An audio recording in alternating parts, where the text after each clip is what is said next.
Andaman C.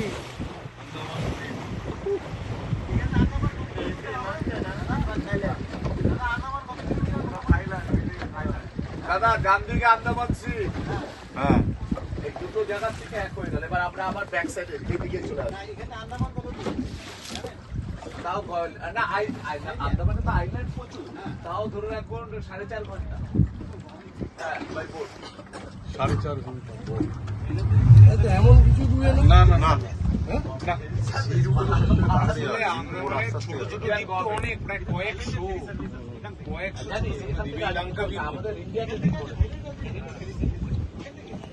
Thailand তো কাছে, এখানে বললো না এটা তো border area। চেঞ্জ হয়ে যাবে। যাবেন না দিকে থাইল্যান্ড ঠিক আছে একটা সাইডে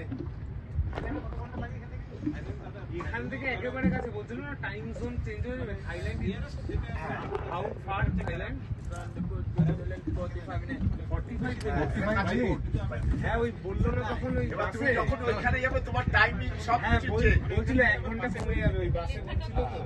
সঙ্গে সঙ্গে পৌঁছে যাবে। Do you have visa? হ্যাঁ থাইল্যান্ড চলে গেলে ভালো হয়। আমাদের এখানে নামিয়ে দিই, আমরা পৌঁছে যাবো। জ্যাকেট সব জায়গাটা তো অসুবিধা নেই।